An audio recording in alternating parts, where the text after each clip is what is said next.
Sa masikip na selda ng kulungan, kung saan ang katahimikan ay napuputol lamang ng kanilang paghinga, napagpasyahan ni Pac at Gun na ibahagi sa dalaga ang isang kwento mula sa kanilang nakaraan tungkol sa pagtakbo. Kahit na hindi lubos na nauunawaan ng dalaga ang tunay na diwa ng kanyang kwento, nilubog siya sa mga alaala ng kanyang pagsasanay. Mapait niyang inilarawan ang kanyang likas na kabagalan at ang hindi mabilang na mga pagsubok upang mapabilis ang kanyang takbo, na sa kabila ng lahat ng pagsisikap ay nauwi sa wala. Habang maingat na nakikinig sa kanyang kwento, inakala ng dalaga na nauunawaan niya ang lalim ng mga karanasan nito, ngunit hindi niya lubos na moari kung gaano kasakit ang kanyang kabagalan sa bawat hakbang kumpara sa ibang mga mananakbo. Mula pagkabata hanggang sa mataas na paaralan, si Pac at Gun ay palaging huling nakakarating sa linya ng pagtatapos, nagiging tampulan ng panunuya ng kanyang mga kaedad, na binabato siya ng masasakit na salita bago mabilis na tumakbo palayo. Iniiwan siyang nag-iisa na may mapait na pakiramdam ng pagkatalo. Sa sandaling yun, nang nais sanang itanong ng dalaga kung paano nagkaroon ng mga kaibigan ang binata, dahil alam niyang wala ito, ipinagpatuloy niya ang kanyang kwento tungkol sa walang pagod na paghabol sa mga nagkasala, hindi siya binibigyan ng pagkakataong makapagsalita.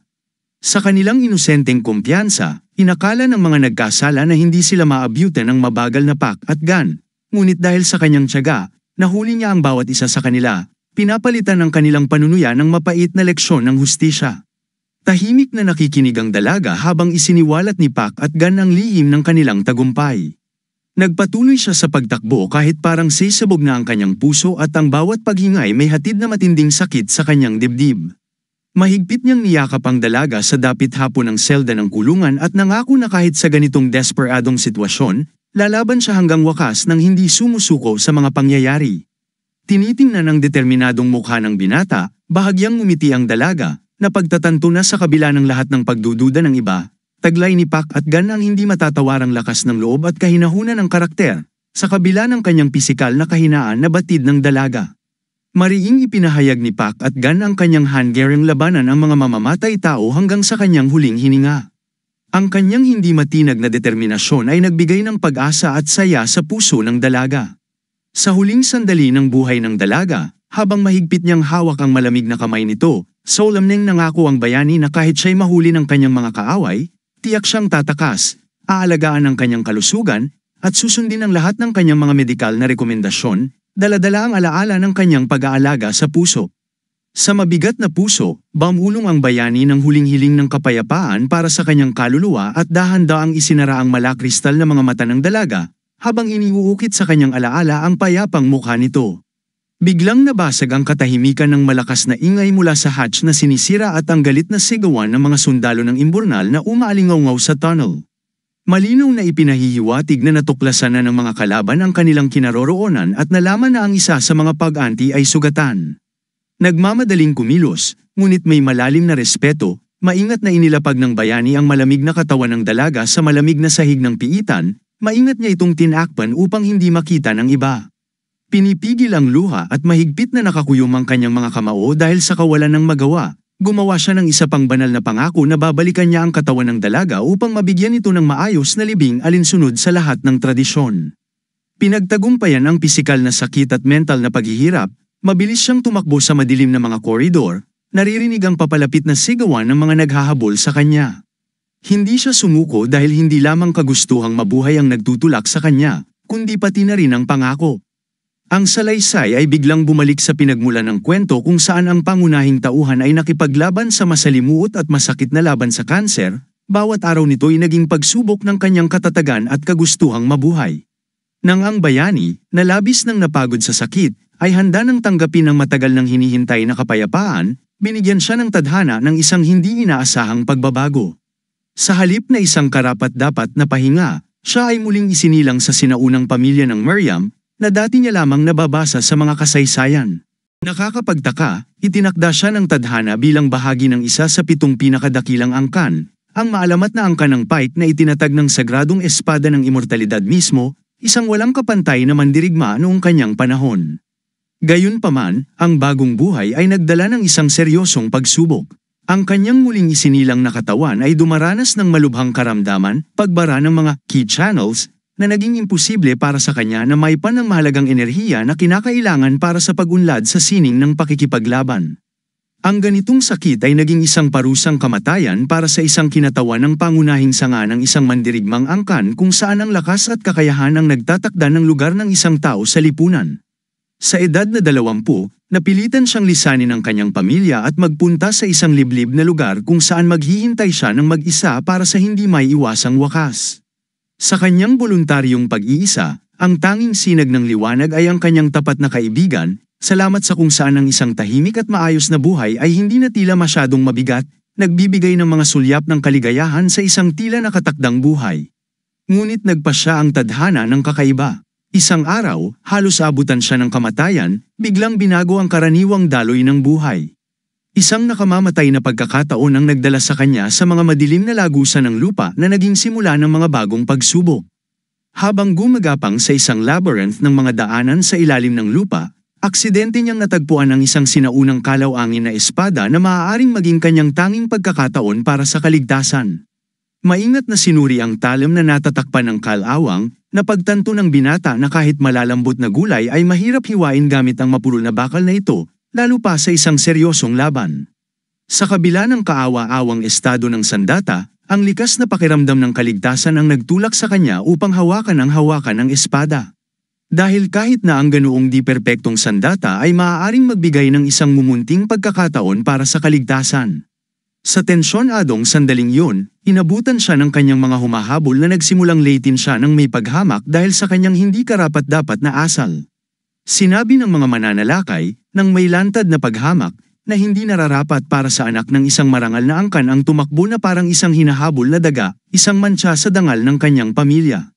Nananatiling nakakagulat na kalmado, si Peck at Gan ay sumagot na ang mga walang silbing uod tulad ng kanyang mga tagapag-usig ay hindi dapat magbukas ng kanilang mga bibig sa kanyang harapan, lalong hindi dapat husgahan ang kanyang mga kilos. Sa mayuming dignidad, ipinahayag niya ang kanyang pagkagalit na may sino man ang maglakas loob na tutukan siya ng baril, lalo na't siya'y miyembro ng angkan ng BIG.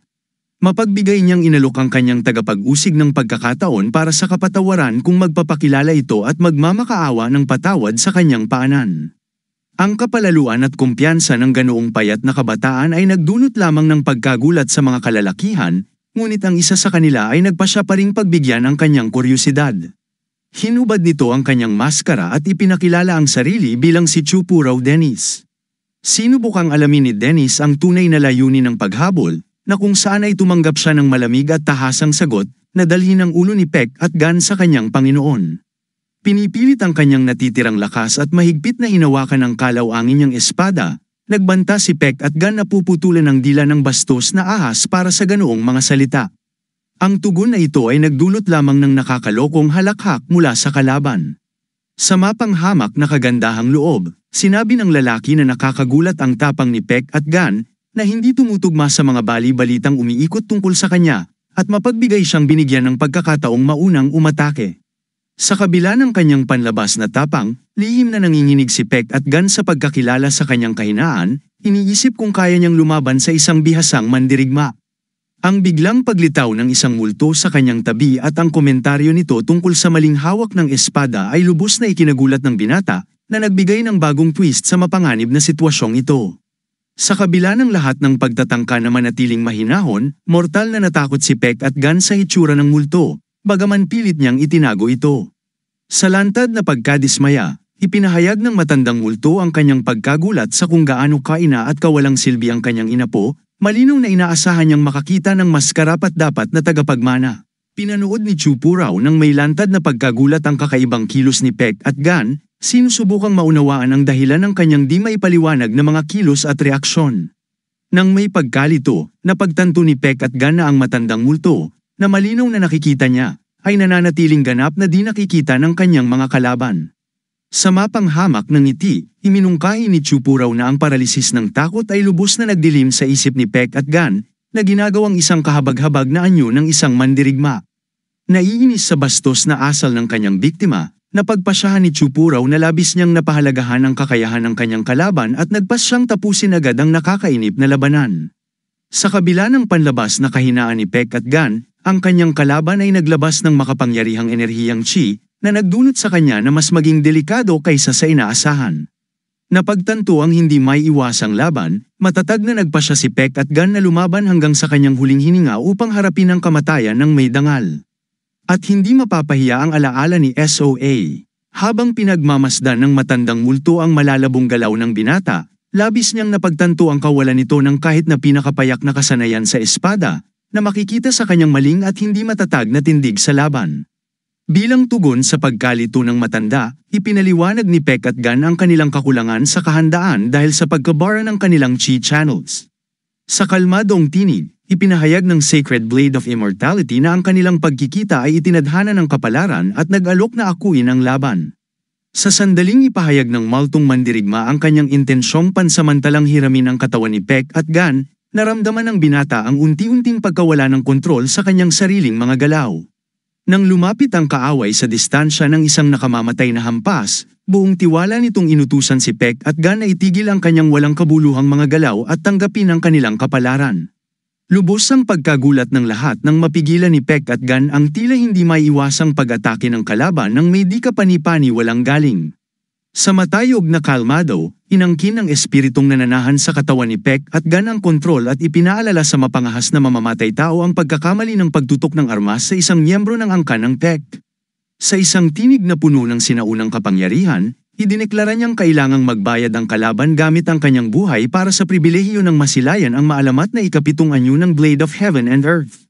Habang naipit sa kanyang sariling katawan, pinanood ni Peck at Gan nang may pagkamangha ang kanyang mga galaw na tila sumusunod sa kalooban ng sinaunang maestro.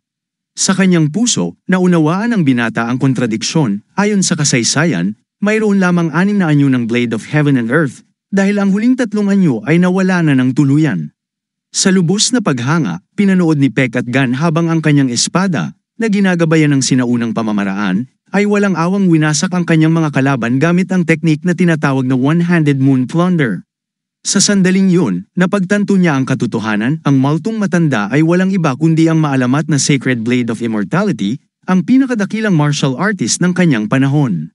Matapos ang madugong sayaw ng espada, iniwan ng espiritu ang katawan ni Peck at Gan ngunit bago ito tuluyang mawala, tinanong muna kung naitala ba ng tama ng binata sa kanyang alaala ang teknik sa paggamit ng anyo ng Blade of Heaven and Earth. Bumugso ang mapapait na saloobin sa isip ni Peck at Gan. Kung nagtaglay lamang siya ng ganoong kasanayan noon, marahil si SOA ay nananatiling buhay pa. Ibinunyag ng Sacred Blade of Immortality ang tunay na dahilan ng kanyang pakikialam, isang huling regalo para sa kanyang nagdurusang inapo, isang gawa ng habag bago ang hindi may iwasang wakas. Walang paligoy-ligoy, inihayag ng multo ang nalalapit na kamatayan ng kanyang tagapagmana, na iniwan siyang walang kahit mumunting pag-asa. Sa mabigat na tinig, ipinaliwanag niyang ang paggamit ng teknika sa isang katawan na pinahina ng isang matinding karamdaman ay tiyak na magdudulot ng hindi na maibabalik na mga resulta. Ang tanging kaligtasan ay matatagpuan sa maalamat na mga lunas tulad ng pinakamalinis na gatas ng langit at lupa o ang 1,000 taong ginseng ng nyebe na may kakayahang magpagaling kahit ang mga lubos ng nagdurusa. Hindi inaasahan ng lahat, biglang nagtanong si Peck at Gan kung ang katotohanang nakain na niya ang 1,000 taong ginseng ng nyebe halos 1 taon na ang nakalipas ay maaaring makaapekto sa sitwasyon. Ang huling nakita ni Peck at Gan bago mawala ng malay ay ang gulat na mukha ng Maltong matanda na nanatiling nakapirmi sa katahimikan, hindi makapagsalita. Nagising si Peck at Gan sa medikal na pakpak ng angkan, kung saan nagawa ng bihasang mga manggagamot ang isang tunay na himala na iligtas siya mula sa yakap ng kamatayan. Sa may pag-uusisang tono, nagsimulang magtanong ang punong manggagamot sa nakababatang kapatid ni Peck, si Behagen, tungkol sa posibleng pagkakabili ng himalang gamot ng kanilang Panginoon. Ang nakababatang kapatid ay minsang nabanggit ang mga pagtatangka ni Peck at Gan na maghanap ng lunas sa baradong mga Meridian sa isang lokal na parmasyutiko, nilinaw ng doktor ang kanyang tanong, partikular na tinatanong tungkol sa snow ginseng o iba pang himalang gamot, malinaw na naghihinala ng kakaiba. Habang pinagmamasdan ang litong ekspresyon sa mukha ni Behagen, tahimik na isinantabi ng doktor ang kanyang mga hinala, iniisip na walang sino man ang mag-aaksaya ng napakahalagang yaman sa isang taong halos patay na. Nang magising si Peck at Gan, tahimik na tumalikod si Behagen at iniwan ang medikal na pakpak, malinaw na binaliwala ang pagbabalik buhay ng nakatatandang kapatid, na nagpapakita ng tensyon sa kanilang relasyon. Sa malamig na katahimikan, iniwan ng nakababatang kapatid ang silid ng hindi man lamang sinulyapan ang tagapagmana ng angkan, nag-iiwan ng masakit na pakiramdam ng hindi nalutas na alitan. Bago umalis, malamig na iniutos ni Behagen sa doktor na iparating sa kanyang nagising na kapatid na inaasahan ang kanyang presensya sa maringgol na bulwagan ng Pulang Dragon, kung saan ang patriarka mismo ng pamilya ay naghihintay ng mga sagot sa mahahalagang tanong. Sinubukang hikayatin ng veteranong doktor ang pagiging makatwiran, ipinaliwanag ang pangangailangan ng mahabang pagbawi matapos ang napakalubhang mga pinsala, ngunit ang kanyang propesyonal na opinyon ay ganap na binaliwala ng mapang-ipang pamilya. Habang pinapanood ang nangyayari ng may Cap Aton, lubos na nauunawaan ng manggagamot ang tunay na motibo ni Behagen. Ang kamatayan ng kanyang nakatatandang kapatid ay magpapabuti ng malaki sa posisyon ng pangalawang anak sa herarkiya ng angkan, nagbibigay ng mga bagong oportunidad at pribilehiyo para sa kanya. Sa kabila ng pagkaunawa sa mga intriga ng politika ng angkan, hindi napigilan ng doktor na kondenahin ang malinaw na kawalang pakialam ng binata sa kanyang kapatid na halos namatay. Ang biglaang paggising ni Peck at Gan ay sinamahan ng kanyang desperadong mga pagtatangkang hanapin si SOA, ngunit napilitang pigilan ng nag-aalalang doktor ang mahina pang pasyente sa kama, natatakot na ang maagang paggalaw ay maaaring magdulot ng hindi na maisasaayos na pinsala. Sa mabigat na puso, napilitan ang doktor na sabihin sa Panginoon ang malungkot na balita na ang libing ng tapat na lingkod ay naganap na, dahil 2 linggo na ang lumipas mula ng kanyang trahedyang pagkamatay habang siya ay walang malay. May hindi masukat na lungkot sa tinig ni Peck at Gan nang tanggapin niya ang pagkawala, sabay tanong kung nasaan ang kanyang espada, ang nag-iisang saksi sa mga makasaysayang pangyayari. Kaagad, tinukoy niya kung anong klase ng armas ang kanyang tinutukoy. Ipinaliwanag ng doktor na ang kalawangin na espada, na nahirapan siyang alisin mula sa manhid na mga daliri ng Panginoon, ay direktang ibinigay sa patriarka ng angkan para sa masusing pagsusuri. Napagtanto ang kahalagahan ng sitwasyon at ang katotohanan na hinihintay na siya para sa isang mahalagang pag-uusap, matapang na tumungo si Peck at Gan patungo sa pintuan. Bilang paalala, inabisuhan siya ng maingat na doktor na mag-ingat, alam ang matinding sakit na mararanasan niya. Mula sa propesyonal na pananaw, naunawaan ng doktor na sa kawalan ng daloy ng chi sa katawan ng pasyente, ang mga sugat na ito ay dapat magdulot ng sobrang sakit. Gayunpaman, para kay Peck at Gan, na nakaranas ng nakakapagod na mga atake mula sa bar adong, chi, na mga daluyan at matinding chemotherapy sa nakaraang buhay, ang kasalukuyang pisikal na sakit ay tila isang maliit na abala lamang. Sa taos-pusong pasasalamat, pinasalamatan niya ang manggagamot sa pagsalba ng kanyang buhay, saka umalis si Peck at Gan mula sa medikal na pakpak, iniwan ng doktor sa malalim na paghanga sa ipinakitang lakas ng espiritu. Habang pinapanood ang papalayong figura ng batang Panginoon, napagtanto ng doktor kung gaano kamali ang malawakang tsismis na ang tagapagmana ng angkan ay tamad at mahina. Pagkatapos ng mahabang paglalakbay sa mga pasilyo ng pamilya, sa wakas ay narating ni Peck at Gan ang maringgol na bulwagan ng Pulang Dragon kung saan ang kanyang kapalaran ay pagbibigyan ng desisyon. Agad na napansin ng patriarka ang pagdating ng tagapagmana, at sa makapangyarihang tinig, iniutos sa mga bantay na papasukin siya sa banal na bulwagan para sa isang mahalagang pag-uusap. Halos humihingal pagkatapos ng nakakapagod na paglalakbay, si Peck at Gan ay agad na pinapasok sa loob ng seremonyal na silid. Sa sandaling magsara ang mga pintuan sa kanyang likuran, nakaranas ang binata ng matinding pagkabigla na halos mawala sa kanya ang natitirang kontrol sa sarili. Sa likod ng makapangyarihang patriarka, nakita niya ang parehong maltong matanda na dati nang nagpaikot ng kanyang buong buhay. Ang mahiwagang espiritu, lumulutang sa hangin, ay malugod na binati ang muling nagising na inapo nito ng isang mainit na ngiti, na lumikha ng kakaibang kontrast sa tensyonadong atmosfera ng bulwagan.